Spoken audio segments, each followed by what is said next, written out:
over the last several decades, the average testosterone in men has dropped substantially. So whether that's, cultural, whether that's environmental, toxins, food, I don't know. I don't know what it is. Maybe it's all of it. But we know that just statistically, men's testosterone is getting lower and lower and lower.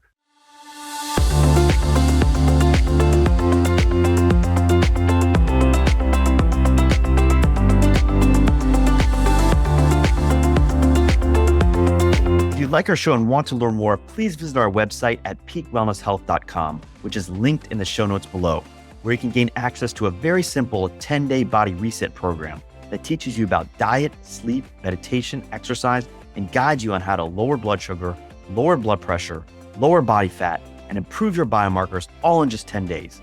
Additionally, you can find a body optimization program, which teaches you how to lose fat and build muscle. You can also find a link to schedule a one-on-one consultation with me. Hello, everyone, and welcome to Peak Health with Dr. Gupta, where we work to optimize your health and maximize your genetic potential. Today, we're going to discuss Bone Health Part 2, the much anticipated sequel to the first episode. I'm extremely excited about this episode because, number one, we have Dr. Doug Lucas joining us again. But number two, we're going to delve into topics like hormone optimization and peptides, which are very much in vogue with people like Mark Hyman and Tony Robbins discussing all the nuances in their podcasts and books. Dr. Lucas is an orthopedic surgeon and a precision health specialist focusing on human optimization and bone health. If you haven't listened to part 1 of the series, please do so because it's a great introduction to what bone health is, and it relates to optimizing your bone health and preventing osteoporosis and osteopenia. Welcome back to the podcast, Doug. I am so happy to be here. Thanks. I love these topics. So let's get into it. Excellent. We're happy to have you. Let's start with just a brief overview of bone health. Now, if you listen to part 1, you know this, but those who haven't listened, we want to get you caught up. So just a brief overview of what bone health is, and then we can jump into your 5-step pyramid or treatment pyramid, and we'll go from there. Yeah, absolutely. So, I'll just do the short version for those that haven't listened to part 1. And basically what we're talking about with bone health, we're talking about the diagnosis that people hear of osteoporosis and osteopenia, but really it's a much bigger picture than that, because ultimately we're talking about dysfunction in bone metabolism. And the diagnosis of osteoporosis and osteopenia is really just a radiographic or an imaging modality that tells you about your bone density. But really, we're talking about dysfunctional bone metabolism and ultimately about fracture prevention. That's our whole goal, is to prevent people from having a fracture. And those fractures, especially the fragility fractures that come with poor bone health, really have a significant impact on quality of life, being able to even maintain independence and even death. So it's a really big topic that people don't hear a lot about, people don't talk a lot about. And I think partly because the traditional medical model doesn't have a really good answer for, but we're going to talk about some things that are not recommended according to the FDA or by most doctors, but things that can certainly have an impact on the bigger picture of health. Excellent. All right, we're excited to talk about those topics. But before we do, let's talk about your 5-step pyramid, because you discussed this in the last podcast, and I found it extremely helpful. And it's a good way to think about all these various treatment modalities. So when we're talking about bone health, how do you like to tackle the problem?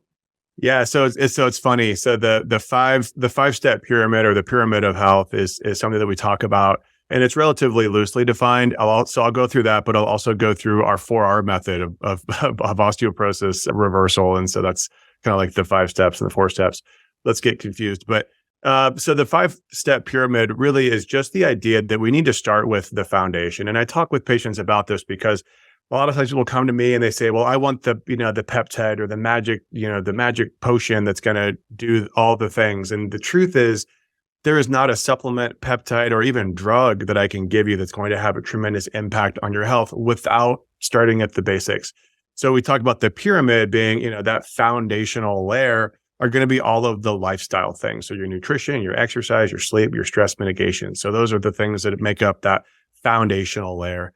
And then the layer above that are going to be what we call basically supplements. Those would include, usually for the most part, over the counter, often direct to consumer available things. But these are really just supplements that are filling in holes in your nutrition or things that just aren't available, bioavailable in our culture anymore.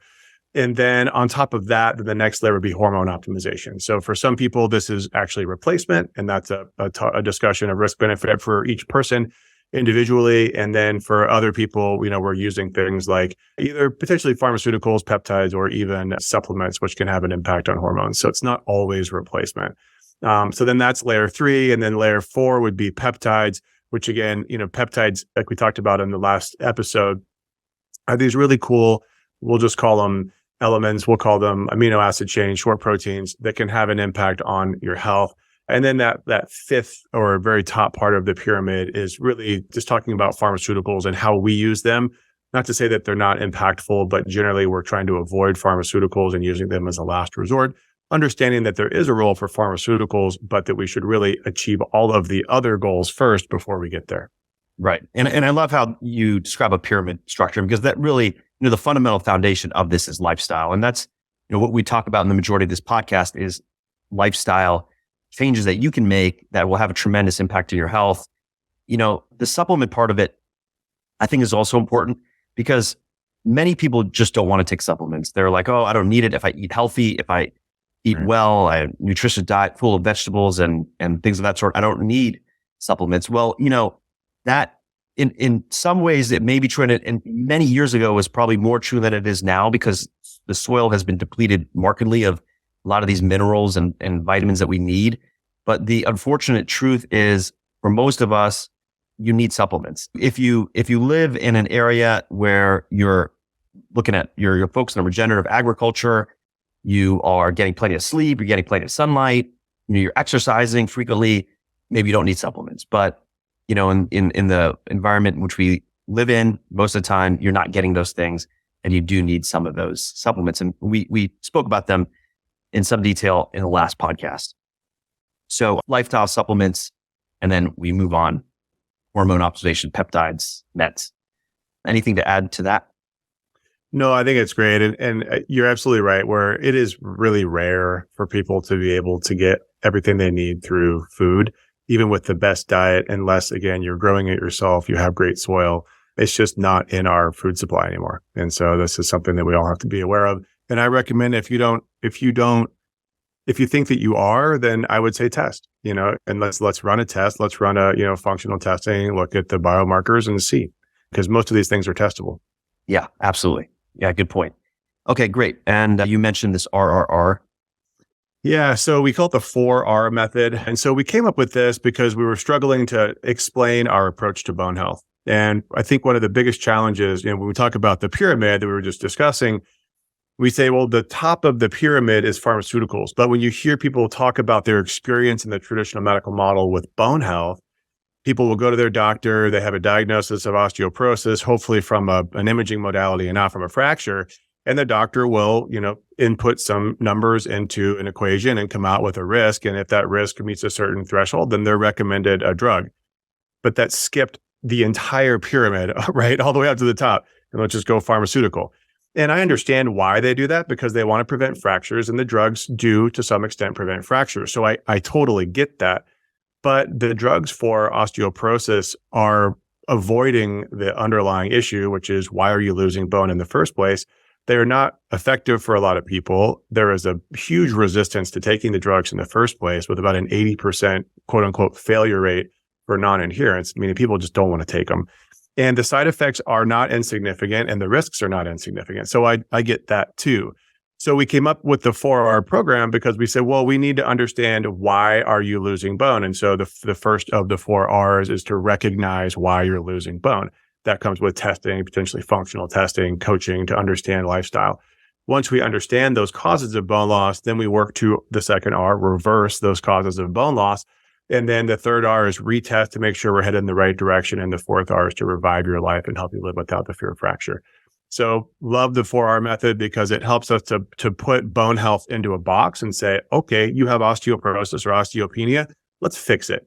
If you need drugs, that's the end of the conversation, not the beginning of the conversation. And and people often feel that they don't have power to control their own health and well-being, and they're reliant on the medical system. But what you just described gives people that power to control their own health. And there's so much you can do, as we've been discussing previously and now. There's so much you can do to help in your own health and well-being journey so that you won't need those medications. So now let's focus on the things that we weren't able to discuss last time.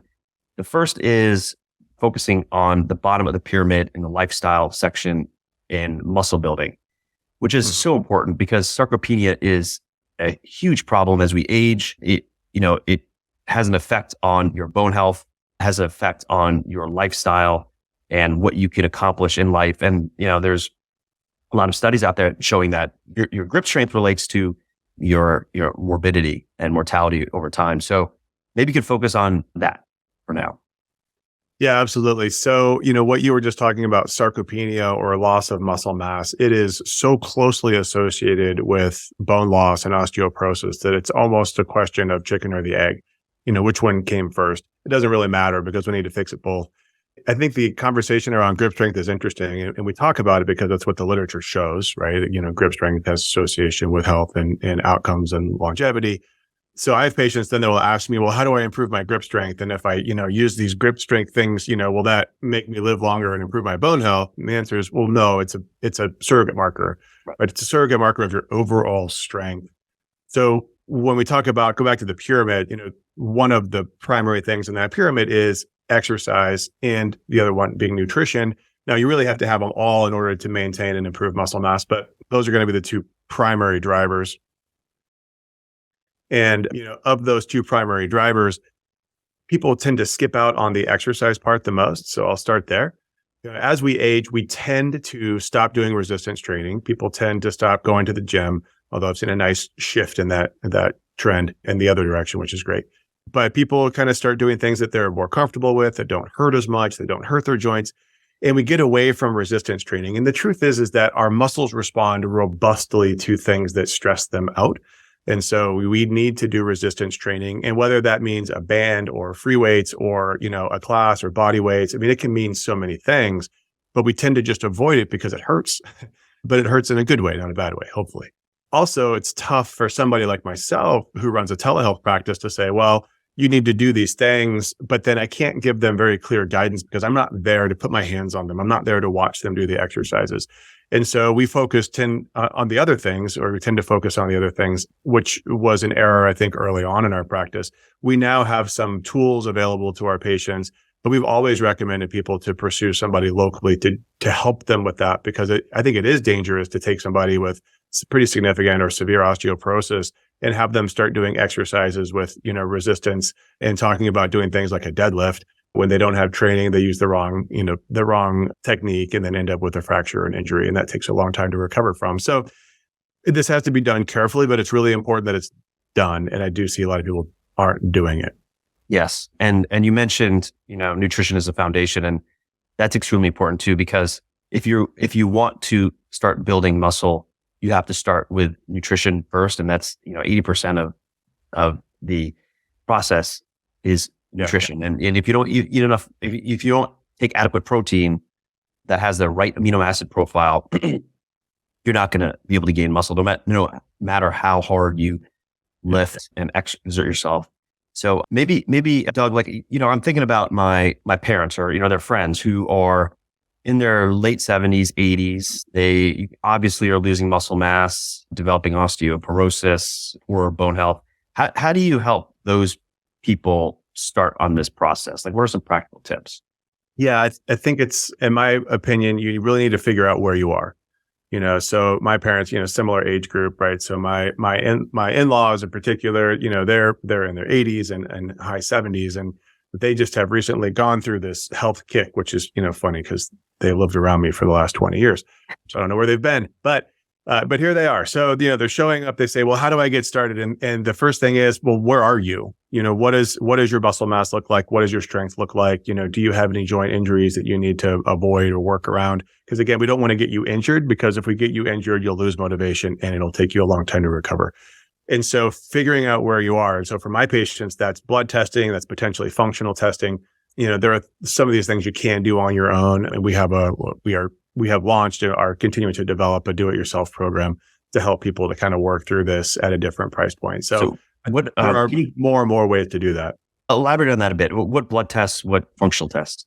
Yeah. So from a blood test perspective, we have a full panel that has, I think it's over 500 biomarkers or something, right? So it's a big panel. But I think the big things in there are going to be hormone levels, which, in men are not quite as predictable. Postmenopausal women, we know what those levels are going to be like if they're not on replacement. And if they are on replacement, making sure that they do have adequate levels. And then looking at micronutrients. So the things that you can look at in blood, like red blood cell magnesium, serum potassium, what are the micronutrients? Homocysteine, B12, folate. So like those are important. Markers of inflammation are important. Omega-3 to 6 ratio. So all those things. And then some of your basic stuff too that you would get if you did go to your regular doctor that they would get to. Those are also relevant. Iron studies can be in that group as well.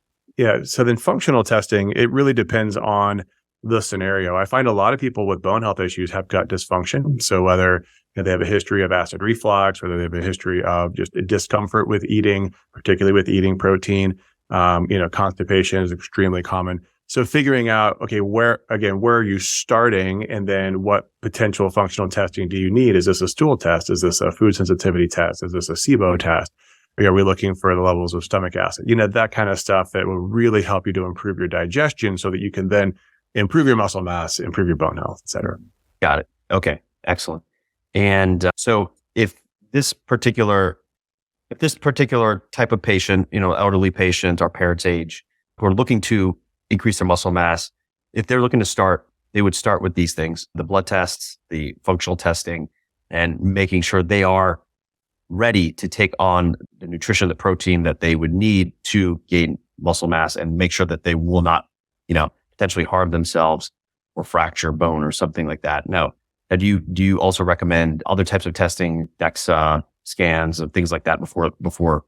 Yeah, I think, it's important to understand what your DEXA score is. I talk a lot about DEXA because I think we overutilize DEXA in the traditional medical model. It is really, the researchers are really going down this pathway of saying we don't even need to measure fracture anymore. We just need to measure DEXA, which I think is a big error because DEXA is really just the density of your bones. And we know, looking at particularly the bisphosphonate data, that we can make bones denser, but eventually they become more brittle because it's not just about density. It's about strength, which is a combination of both quantity and quality. So we need good quality in addition to the quantity, and DEXA is only measuring quantity. So I think it's still relevant. It's still important, but it's not the only measure. The challenge is to measure quality really takes either a CT scan, which is not globally available with the technology that it takes and has a high radiation dose, or at least higher, or something like a REMS, which is a quantitative ultrasound device, which is awesome if you have access to one, but they're not very available. So I think DEXA is important because most people can get one in their local area. But if you can get something that will show you quality as well as quantity, that's better. Okay, excellent. All right. And so once someone finishes those tests, if they feel like they need to go to the next level and everything checks out, then how do you recommend that they start down the path of gaining muscle? Yeah. So it's, the combination of a protein forward diet, like you mentioned, and I tell my patients, we are generally aiming for around 1 gram per pound of desired body weight, which is way more than most people are consuming. And, there are some things to consider in there, but that's why I say for my patients, not for everybody necessarily. And then adding resistance training, impact training if they're able, and then looking at the other activities that they're doing. I just did a video on cycling, as a tool for health. And while cycling does have some great cardiorespiratory benefits, it is negatively associated with bone health, meaning that it looks like the more you cycle, the worse your bones are going to be. Oh, interesting. Not to say that you shouldn't cycle, but don't do it for your bones. Interesting. Okay. So really, when you're talking about exercise and movement, it's weight training. It's lifting heavier weights. That's really helpful rather than some of the, running or cycle. Well, I don't know about running, but you mentioned cycling. Yeah. Running's kind of in between. So running, there is some impact, but because it's so repetitive that your body adjusts to it really well. If you compare running to cycling, running is better, but it's still not going to be as good as resistance training. Right. And the patients that are more frail, they're elderly, how often are they able to tolerate this much protein? Because it is a significant amount of protein. I personally take, 1 gram per pound, and it's a lot. And I'm thinking about, my parents or their friends taking that much, and right. you can see that pushing back, pushing back big time. So how often do they Mhm. take that much? And Yeah, I mean, so I look at my patients that are in. We have some patients that are in their 80s, and they can do it. They generally don't weigh as much, right? So they're 110 to 130 pounds. So they're aiming for that like 100 to 110 grams of protein a day.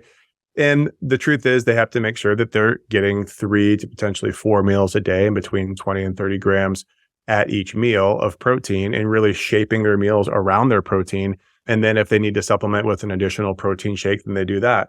I'll tell you that these patients, when they start doing that, they will generally start losing weight because they're cutting all the other stuff out, right? And we definitely see this in people that are overweight, but I'll see it in people that are underweight too. And then we just have to be conscious of, okay, are you getting enough calories in? And then, is it just a body comp change versus are you actually losing weight in a bad way? so they're getting their 6-packs at 80. They are becoming much more ideal in a body composition perspective. I'll put it that way. Excellent. And give us a case study of someone you saw that was in poor health. You put them through this program and they made some improvements.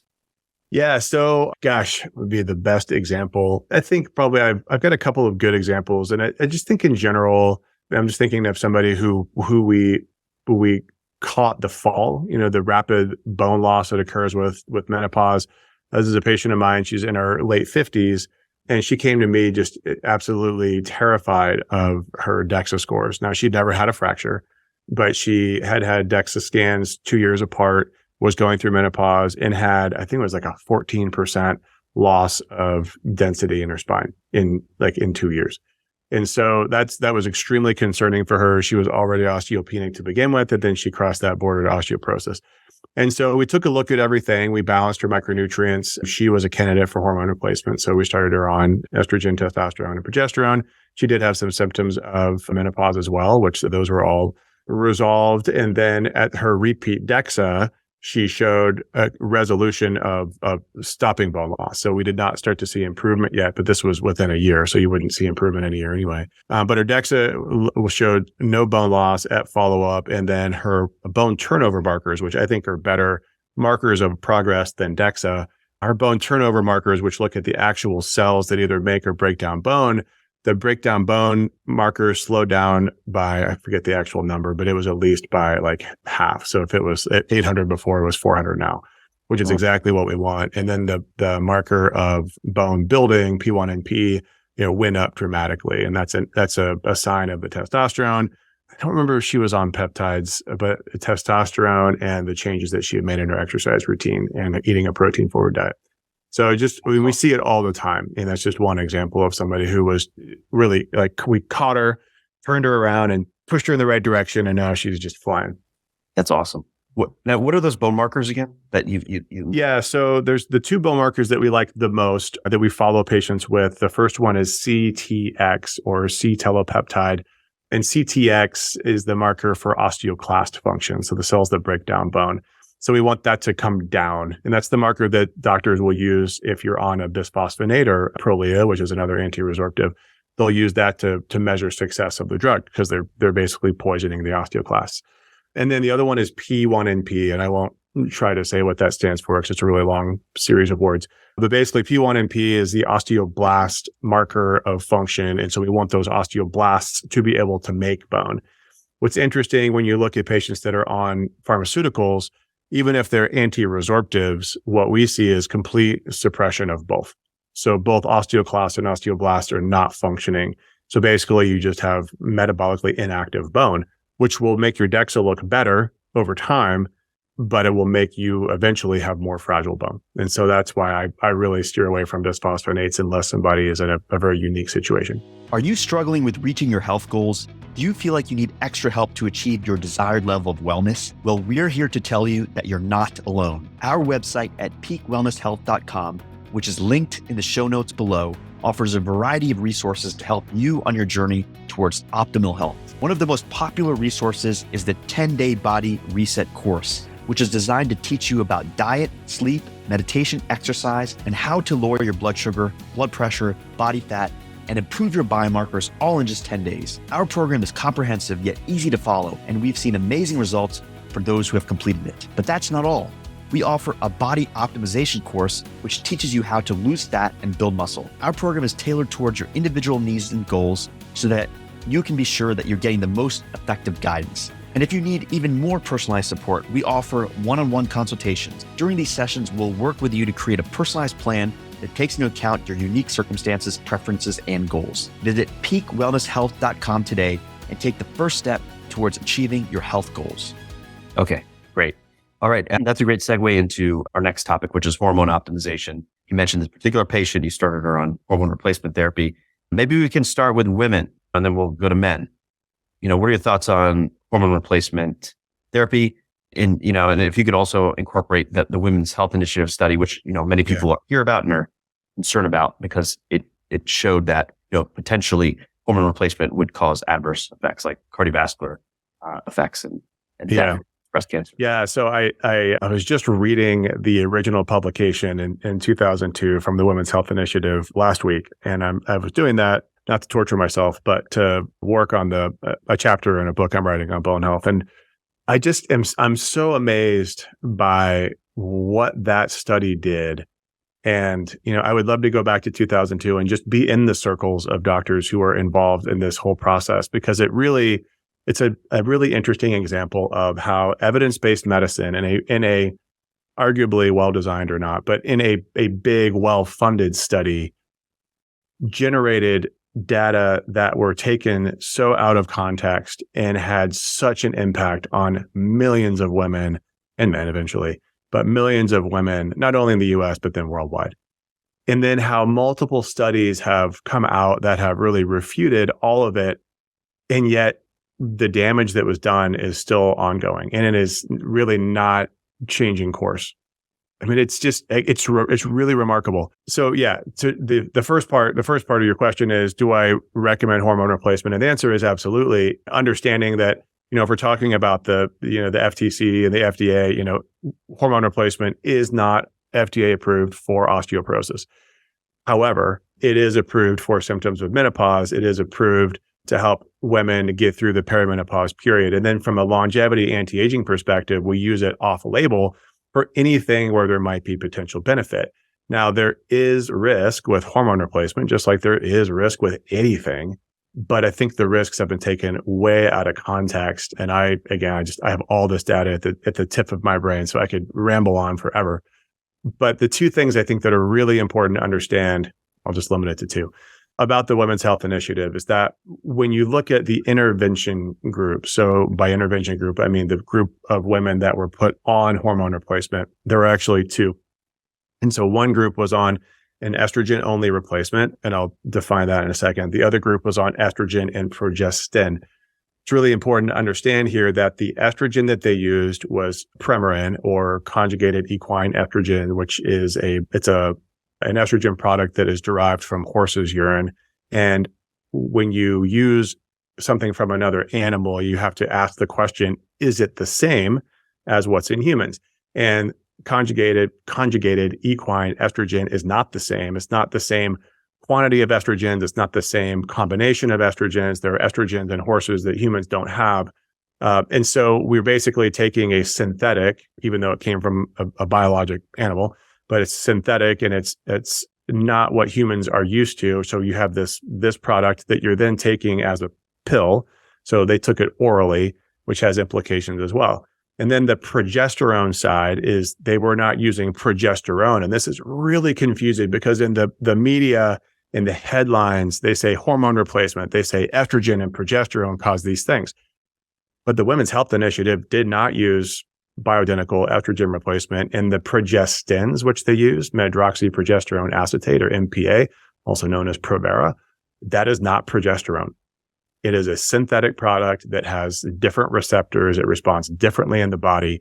And now we know from studies that have come out since the Women's Health Initiative that Provera by itself is thrombogenic, meaning that it causes blood clots. Provera by itself is associated with a higher risk of breast cancer.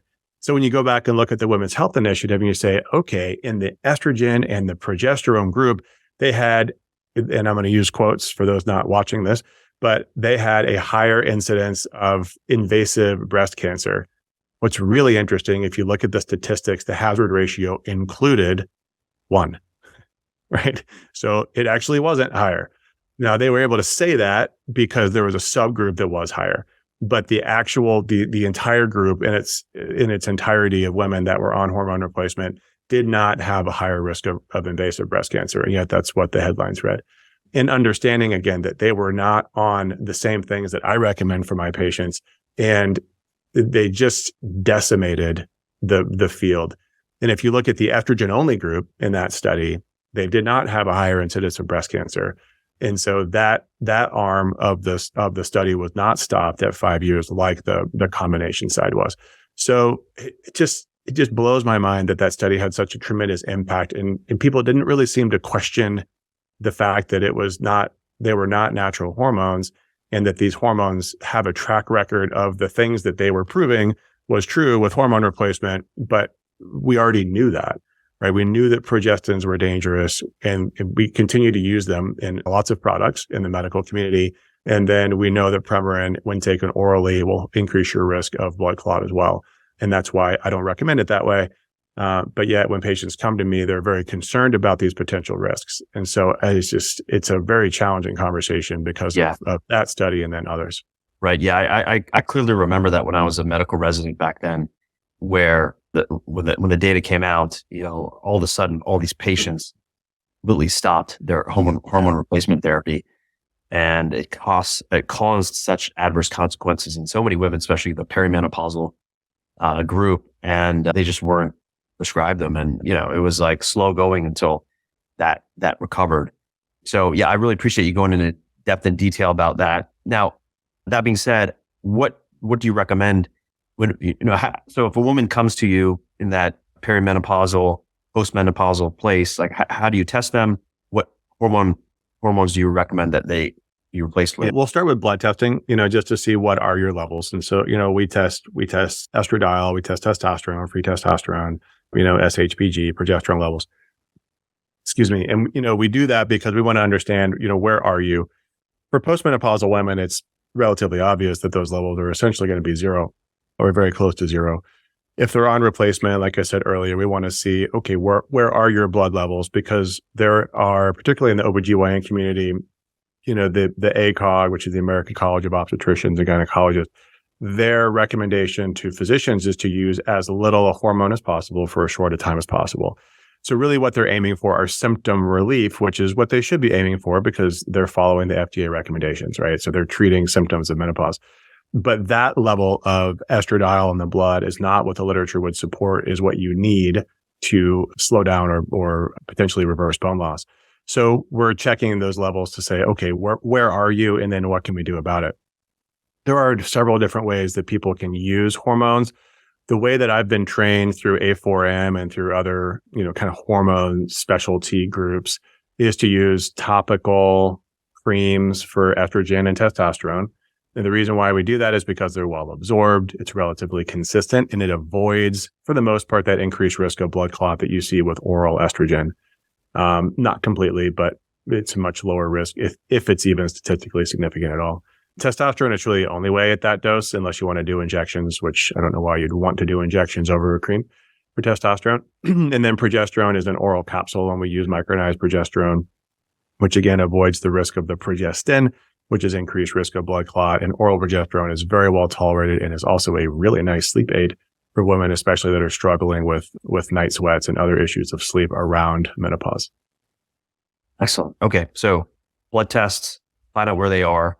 Depending on where they are, you put them on estrogen, progesterone, and potentially testosterone. And a lot of women may hear this and think, well, I don't want to be supplemented with testosterone. Right. What would you tell? I don't want to bulk up. Yeah.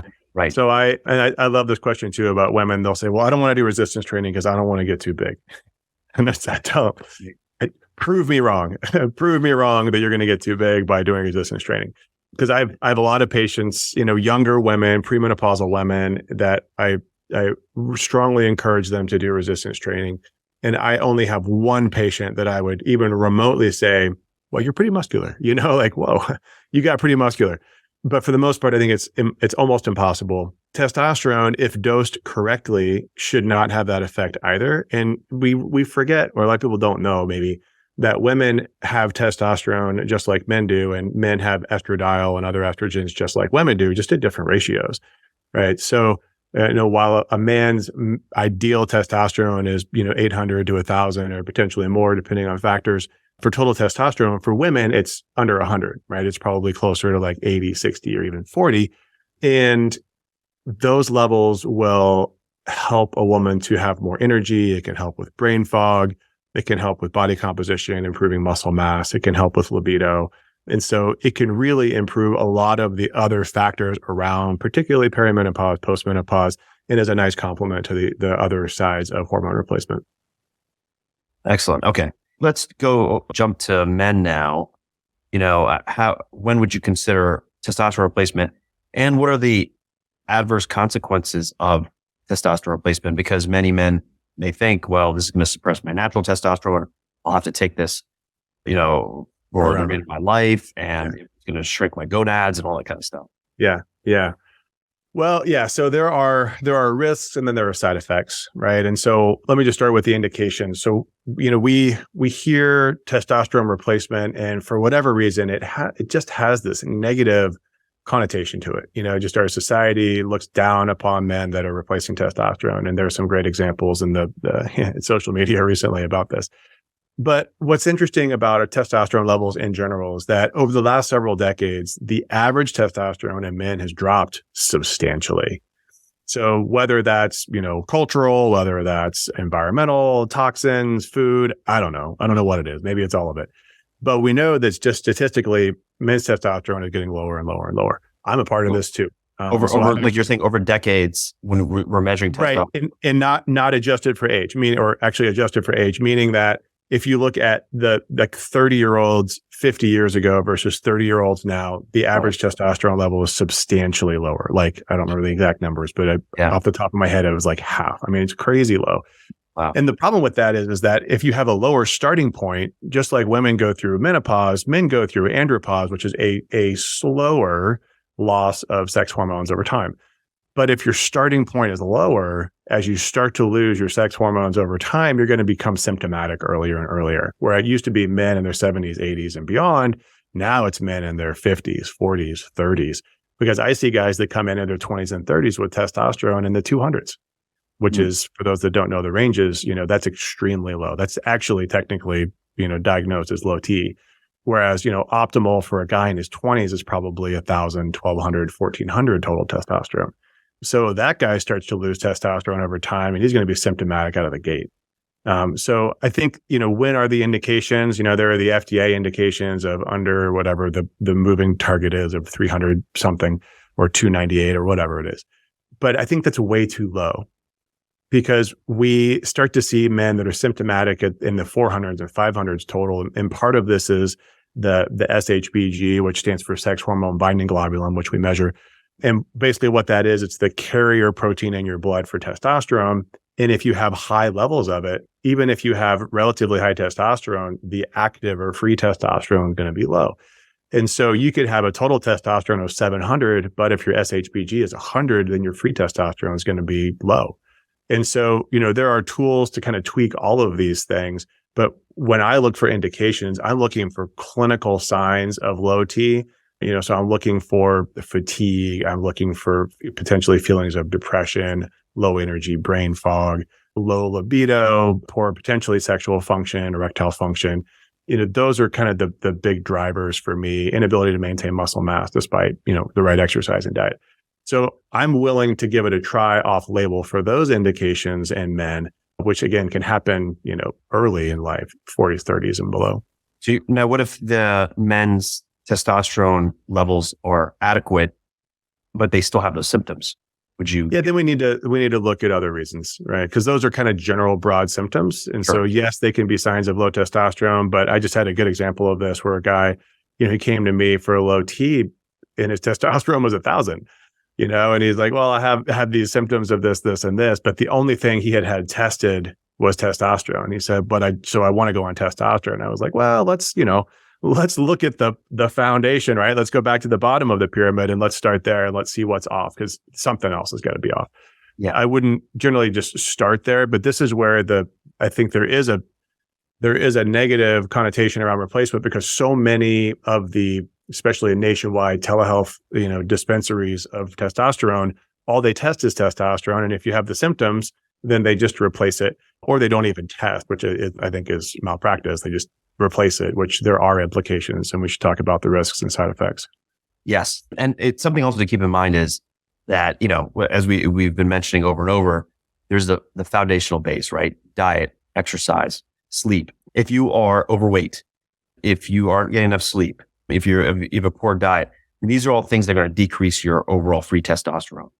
And, you can optimize your own inherent testosterone by losing weight, by weightlifting, by getting adequate sleep, by decreasing your stress. And once you do those things, you're going to feel better in general. And all the symptoms that you described earlier will improve. Let me ask you this, Doug. Have you seen people with lower testosterone and then just go down that lifestyle approach and you see increases? Absolutely. So I'll just use myself as an example. So the first time I had my testosterone checked was, I don't know, like 6 or 7 years ago.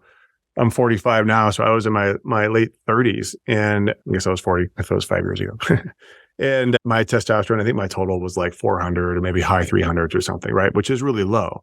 And at the time, I was an orthopedic surgeon and I was still taking call, and my sleep was terrible and burning the candle at both ends. And yeah, so it was bad. I knew the lifestyle was bad, and I corrected a lot of it, and I was able to raise it up to over 900 naturally. No supplements, no replacement, nothing else. But then it dropped again, right? And so because the lifestyle sort of slacked off, and then it went back down again. And so I ended up, after kind of going back and forth for a couple of years, replacing it or getting it replaced, and felt great on it. But for me, decided to try to come off of it, which then leads to the question of, can you come off of it?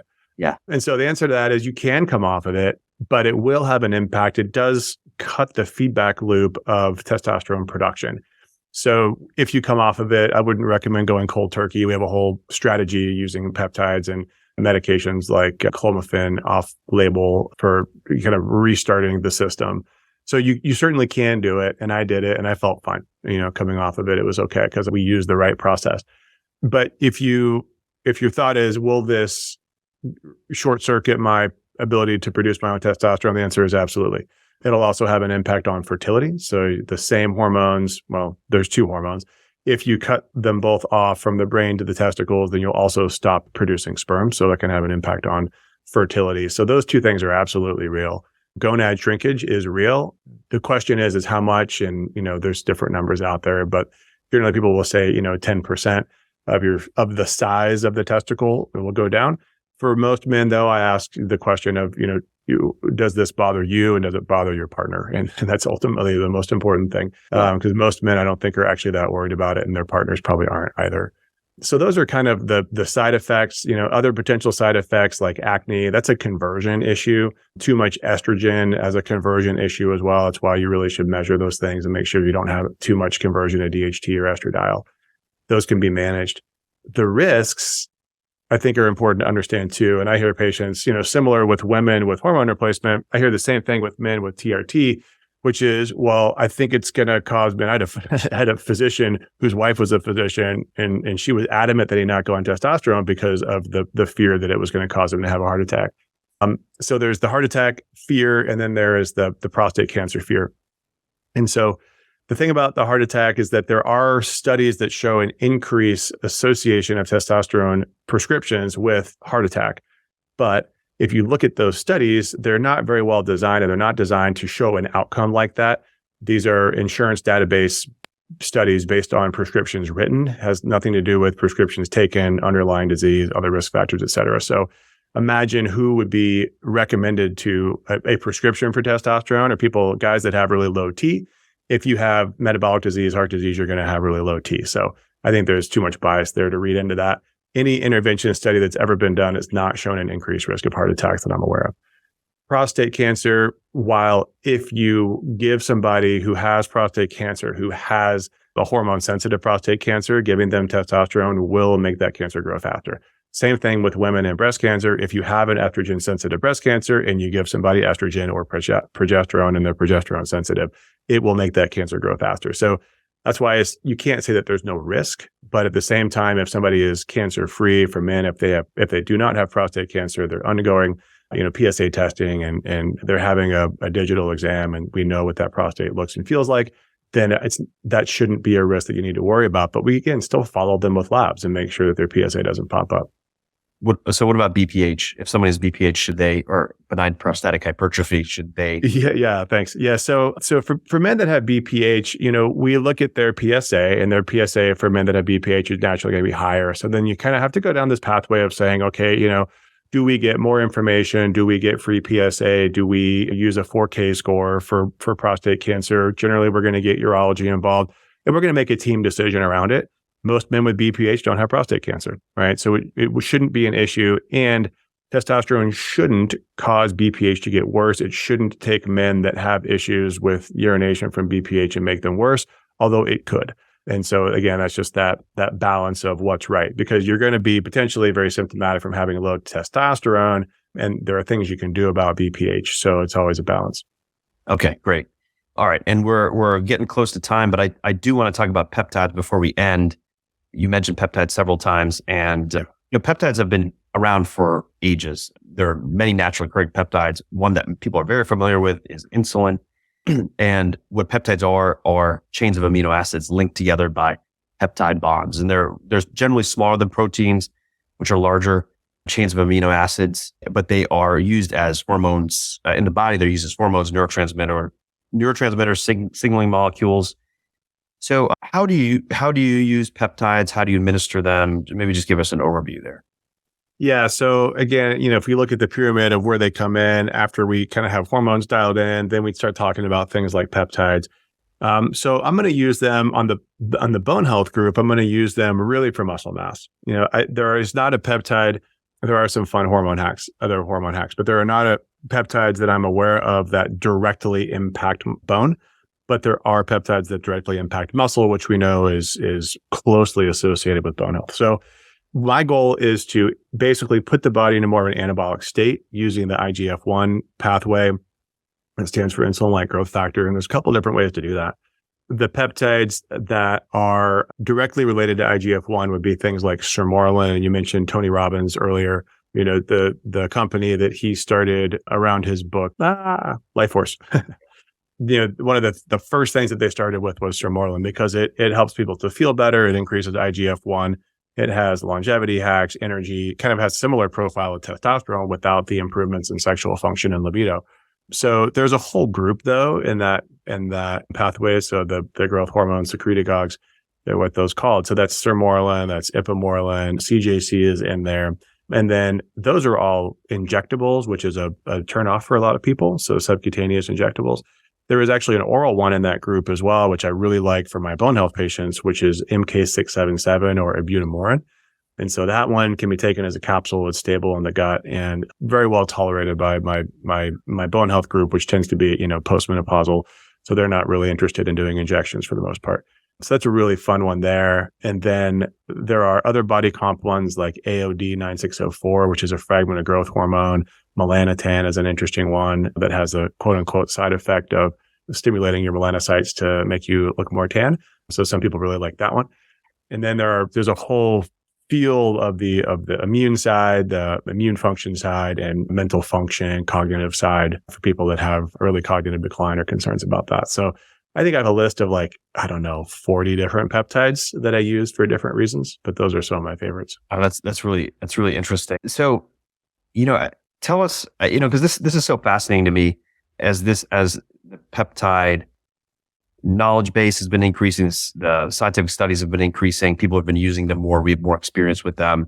It sounds in some ways like a miracle drug, and you were mentioning that the peptide that stimulated IGF-1 had similar effects to testosterone replacement without the side effects of testosterone. So how do you, when would you, maybe we can focus on that one. When would you use this? Could you use it if you, just wanted to gain more muscle? You had normal T. You just like, look, I'm looking for a hack to build more muscle. Yeah. something they could use. Yeah, absolutely. Yeah. So you can, I mean, these things, the people that are really into peptides, and I do this too, basically just rotate them, right? So I recommend that everybody from a longevity perspective, we should either be in like an anabolic window or a catabolic window. You should be trying to put on muscle mass and then trying to be cut the fat that goes along with it. You should always be kind of seesawing back and forth. So then you can switch up your peptides to support that. So if you want to be anabolic, things like AOD, Morlin, Butamore, and those things are going to help to drive you to build more muscle mass. And then when you get catabolic, things like melanotan, you can even some of the drugs like Ozempic, blanking on the name of what they do. Anyway, Ozempic, Mounjaro, tirzepatide. So all of those drugs are actually peptides. And so you can use those again on a catabolic side. That's a whole long conversation about those. But that's what I mean by kind of rotating them and going back and forth on them. Oh, that's interesting. Okay. So now a patient comes to you. Let's use an example of middle-aged gentleman concerned about bone health, but really focused on human optimization. His testosterone's fine.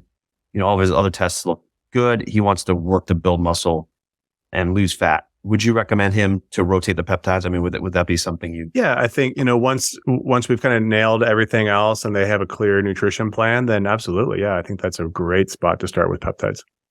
What are the side effects and the contraindications?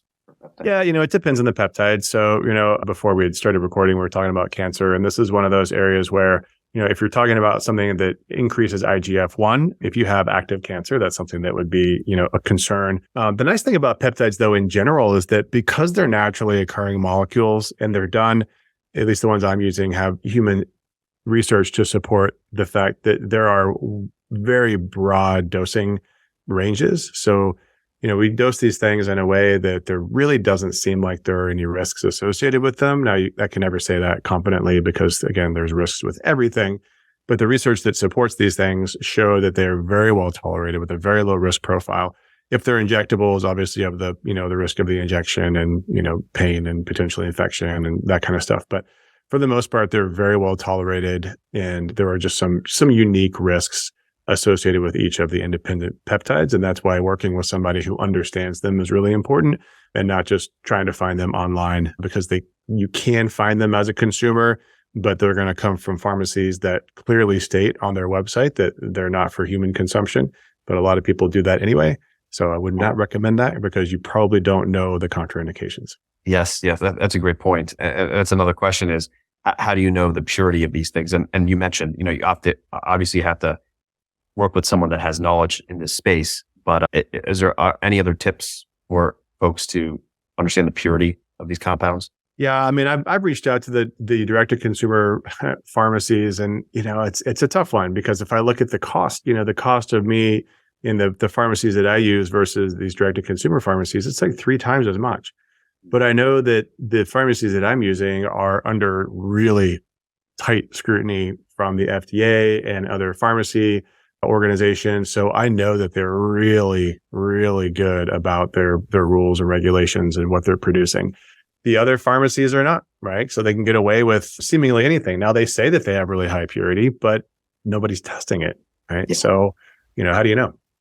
Yeah. So you really have to be cautious in this regard. And you don't know what they're mixing in that peptide. You don't know if it's actually that peptide that they're advertising it to be. Right. Yeah. I know people that use them. I know people that have made recommendations and have thousands of people following them that use them. So my guess is that they're probably safe, but I can't, as a physician, feel comfortable recommending those to my patients. Okay. And then can you give us a case example of, you recommending peptides and having a positive effect? Yeah. Again, I'll just use me as an example. So that'd be perfect. So I mentioned that I was on testosterone until about a year ago, and I pulled myself off. And in doing that, I used clomiphene off-label to help kind of reboot the system between the brain and the testicles. And then I used a peptide called gonadorelin, which also increases pressure on the brain to make FSH and LH. Right. So then using a peptide to really help to push that. And then coming out of that, I was worried about losing the muscle mass that I had developed for that time that I was on testosterone. So I used Morlin for a while, and I rotated that with AOD. And then using those two together for a while, also used MOTC, which we didn't talk about. It's a mitochondrial peptide because I have a history of kind of crummy metabolic function for a lot of reasons, which is a topic for another day. But really using all three of those together, which is kind of a lot, but enjoyed using those, really helped to maintain muscle mass. And then most recently shifted more to using melanotan, which melanotan will block hunger signals, kind of like I was talking earlier with Ozempic. It works a little bit through the same leptin, ghrelin, GLP-1. That's the word I was looking for. GLP-1 agonists works a little bit through that same pathway. It helps reduce hunger, increases satiety. So it kind of works helps with a weight loss perspective. So I was kind of in more of a cutting mode. And then also I knew I was going to be, around the Virgin Islands, and I was, traveling in the South and wanted to protect myself from the sun. So I developed a little bit of a tan, and I was the most tan I've ever been in my life. So, it's kind of these like cool side effects, and felt really good. And I was very comfortable in my body as I was, walking around the beach with my family. So, it's just, I like these things because once you have the basics nailed, they can really help you to achieve your goals. Oh, that's amazing. I appreciate your feedback and teaching here about these things, because many people hear about them, but they don't know how to use them. They haven't spoken with anybody that's used them successfully. So this is great. Before using peptides, do you still recommend the basics? I mean, or do you say you can use them concomitantly?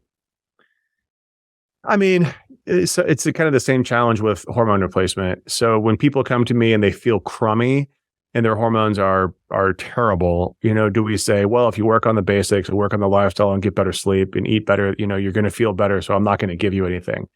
And it's a challenging back and forth. And I love my coaching team because they challenge me on this all the time, because it's easy for me as a physician. I like to give people tools, right? So I'm like, well, let's give you this. Let's put you on thyroid. Let's do this, all these things. And you got to remember too, that I'm an orthopedic surgeon by training, right? So, in my training, if something didn't work, you just hit it with a bigger hammer and then hope for the best. I kind of use that same approach to some extent in this practice. And then my coaches will say, no. Let's let the dietary changes do their thing. Let's retest in 6 months. Like, they're just sort of like the yin to my yang. So sometimes we do, and sometimes we'll pull those triggers, and other times we'll say, hey, all these things are available to you should you not be seeing the progress that you want to see. But let's try the foundational stuff first alone and see if we can get there.